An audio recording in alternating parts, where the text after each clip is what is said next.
कि जब तक हम अपने विचारों में, सिद्धांतों में परिवर्तन नहीं लाएंगे, दोस्त और दुश्मन को नहीं पहचानेंगे, तब तक बुद्धमय भारत बनाना संभव नहीं है। वो हत्या करने वाले कौन है? और बाबा भीमराव अंबेडकर का हत्या क्यों हुआ? जिस धर्म में ऊंच नीच भेदभाव छुआछूत है, वो धर्म हमारे लिए सही नहीं। इसमें हम कोई हिंदू नहीं है, हम सब बौद्धिस्ट हैं और मानववादी। लेकिन हम जानने का प्रयास करते हैं क्या? हम जानने का प्रयास नहीं करते हैं। अगर हम जानने का प्रयास करते तो आज केंद्र के सत्ता पर मनुवादी और सामंतवादी विचारधारा के दिल में जो हजारों साल पहले हमारे लिए नफरत था, वही नफरत आज भी है। फूले का दोष क्या था? तो बहुजन समाज के बच्चों को शिक्षा देने का उन्होंने कदम उठाया था, इसलिए इन मनुवादियों ने उनको गोबर और पत्थर। इस लड़ाई का नींव रखने जा रहा हूँ। ये लड़ाई 100 साल तक चलेगा। पहली पीढ़ी मारी जाएगी, दूसरी पीढ़ी जेल जाएगी और तीसरी पीढ़ी राज करे समाज के लोगों के लिए। वही नफरत है जो हजारों साल पहले नफरत था। 24 में जब महागठबंधन के सहयोग से बिहार में सरकार चलता है, तो पूरे बिहार में जातीय गणना होता है और जातीय गणना होने के बाद ओबीसी और SC/ST के लिए आरक्षण 50% से बढ़ाकर 65% किया जाता है। उस आरक्षण का विरोध करने वाला कौन? सावित्रीबाई फुले के बहुजन समाज के बच्चे बच्चियों को शिक्षा देने के लिए उन पर गोबर और पत्थर फेंकने का काम किया। जिन ब्राह्मणों ने बाबा भीमराव अंबेडकर का हत्या कर दिया, जिन ब्राह्मणों ने आपके आरक्षण के लिए हाईकोर्ट गया, जिन ब्राह्मणों ने जब आपको ओबीसी का आरक्षण मिला, उस आरक्षण के विरोध में आपको सड़क पर, आपके घर में क्या पूजा पाठ करवा कर आपको विकास, आपको विकसित करने का काम। अगर पूजा पाठ करने से अगर आपके घर में विकास होता या धन संपत्ति आता, तो आपके घर में पूजा पाठ करवाने आता क्या? कि अपने घर में ही कर लेता है। कहता हूँ कि सबसे पहले अगर बुद्धमय भारत की तरफ कदम बढ़ाना है, तो सबसे पहले बिचौलिए को हर से उसको निकालिए जिसने राजा बलिदत्त का हत्या किया और बाबा भीमराव अंबेडकर का हत्या करवाने का।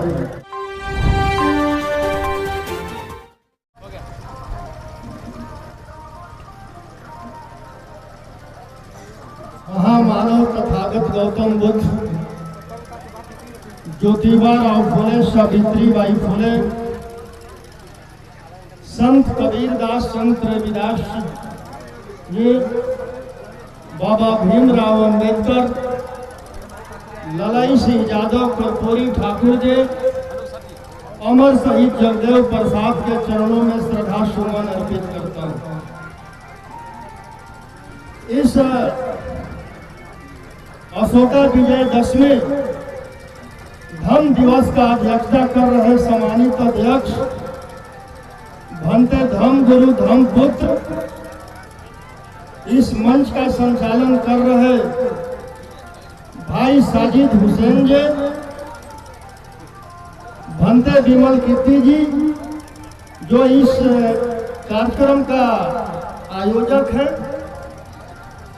इस कार्यक्रम का मुख्य अतिथि एवं उद्घाटन करता बिहार विधानसभा का पूर्व अध्यक्ष उदय नारायण चौधरी जी, इस क्षेत्र का विधायक अजीत कुशवाहा जी, राखी रावण जी जो दिल्ली से, जो गाजियाबाद से चलकर आई हैं, अनिल कुमार जी जो प्रदेश पदाधिकारी हैं बहुजन समाज पार्टी का, वंदना सिद्धार्थ जी जो दिल्ली से आई हैं, डब्लू भंते जी जो बोधगया से आए हैं, अनिल प्रधान जी, गोपाल प्रसाद मौर्य जी, निर्भय कुमार सिंह जी जो अधिवक्ता हैं सासाराम से आए हैं, मिथिलेश सिंह जी, प्रोफेसर ब्रदर महान जी जो डुमरी से आए हैं, ओम प्रकाश कुशवाहा जी, धर्मदेव सिंह जी, अश्विनी कुमार जी, सोनू कुमार जी, श्री भैया राम भारती जी, श्री अनिल दास जी, सत्येंद्र कुशवाहा जी, सुरेंद्र कुशवाहा जी एवं तमाम सम्मानित मंच और इस धर्म दिवस में आए हुए सभी माताओं एवं बहनों, भाइयों एवं बच्चों एवं पत्रकार बंधुओं, आप सभी लोगों को नमो बुधाय। जय भीम, जय भारत, जय मंडल, जय संविधान। साथियों, पूर्व के सारे वक्ताओं ने की चाहत है कि भारत बुद्धमय भारत बने। बुद्धमय भारत बनाने के लिए सभी वक्ताओं ने अपना अपना बात रखा, लेकिन मैं समझता हूं कि जब तक हम अपने विचारों में, सिद्धांतों में परिवर्तन नहीं लाएंगे, दोस्त और दुश्मन को नहीं पहचानेंगे, तब तक बुद्धमय भारत बनाना संभव नहीं है। आपको समझना पड़ेगा, 180 वर्ष ईसा पूर्व मौर्य वंश का लास्ट शासक राजा बृहदत्त का हत्या किसने किया? उन्हीं का बनाया हुआ सेनापति पुष्यमित्र सोम ने राजा बृहदत्त का हत्या किया। और वो किस समाज से था? जिसके लिए जगदेव बाबू ने 10% का नारा दिया था। उसके बाद आप चले जाइए बाबा भीमराव अंबेडकर पर। और राजा बृहदत्त का हत्या हुआ क्यों? कि राजा बृहदत्त ने एक मनुवादी को अपना सेनापति बनाने का काम किया था। उसके बाद बाबा भीमराव अंबेडकर 14 अक्टूबर 1956 को बुद्ध धर्म का दीक्षा लेते हैं और घोषणा करते हैं कि आने वाले 10 वर्षों में मैं पूरे भारत को बुद्धमय बनाने का काम करूंगा। उसके बाद ही उनके हत्या का साजिश रचा जाता है। 15 अक्टूबर 1948 को बाबा भीमराव अंबेडकर का सविता अंबेडकर के साथ शादी होता है।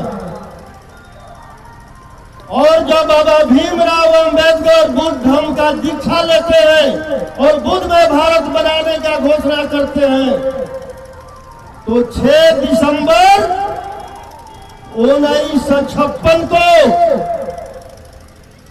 उन्हीं के पत्नी के द्वारा और डॉक्टर माओ लड़कर के द्वारा, दोनों के साजिश के द्वारा उनका हत्या कर दिया जाता है। वो हत्या करने वाले कौन हैं?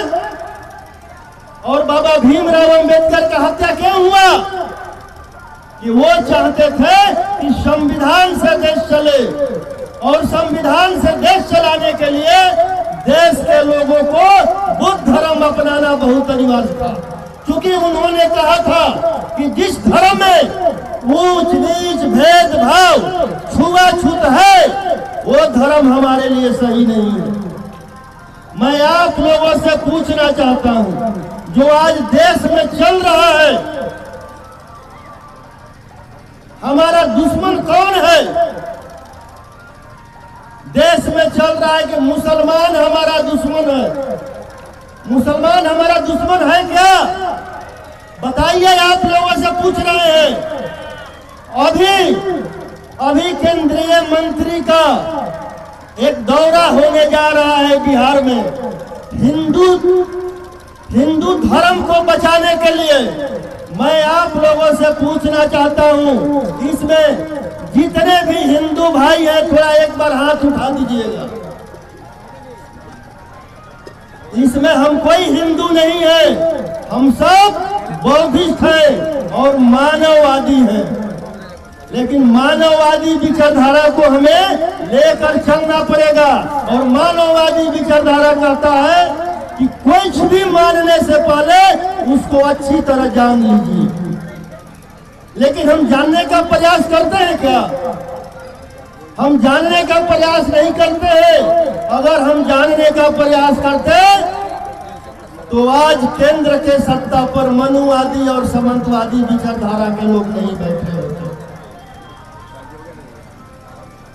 तो हमें मानववादी विचारधारा को लेकर के चलना पड़ेगा, तभी भारत में बुद्धमय भारत बनेगा। उसके बाद आप देख लीजिए, उनके दिल में जो हजारों साल पहले हमारे लिए नफरत था, वही नफरत आज भी है। राजा बृहदत्त से हत्या से लेकर बाबा भीमराव के हत्या तक, जो और सावित्रीबाई फूले पर गोबर और पत्थर फेंकने पर, सावित्रीबाई फूले का दोष क्या था? तो बहुजन समाज के बच्चों को शिक्षा देने का उन्होंने कदम उठाया था, इसलिए इन मनुवादियों ने उनको गोबर और पत्थर फेंकने का काम किया। वो लोग कौन थे जो गोबर और पत्थर फेंकने वाले लोग? जब बिहार में अमर शहीद जगदेव प्रसाद जी ने 90% के लोगों के लिए 90% का हक अधिकार के लिए लड़ाई का शुरुआत किया, और उन्होंने कहा कि जो मैं आज इस लड़ाई का नींव रखने जा रहा हूं, ये लड़ाई 100 साल तक चलेगा। पहली पीढ़ी मारी जाएगी, दूसरी पीढ़ी जेल जाएगी और तीसरी पीढ़ी राज करेगी। लेकिन उनको भी हत्या कर दिया गया। जगदेव बाबू का हत्या करने वाले लोग कौन थे? वही 10% के लोग ना। जब कर्पूरी ठाकुर जी बिहार का मुख्यमंत्री बने और जब उन्होंने आरक्षण देने का काम किया, तो कर्पूरी ठाकुर जी को भली भली गालियां देने वाला और बिहार का सरकार गिराने वाला लोग कौन था? यही लोग था, 10% का लोग। जब 90 में हम ओबीसी के लोगों के लिए 2 सिफारिश लागू हुआ मंडल आयोग का, उस मंडल आयोग के विरोध में दिल्ली से लेकर कमंडल चलने वाला और उस मंडल आयोग का आरक्षण का विरोध करने वाला और दिल्ली का सरकार गिराने वाला लोग कौन था? यही लोग था जो 10% का लोग है।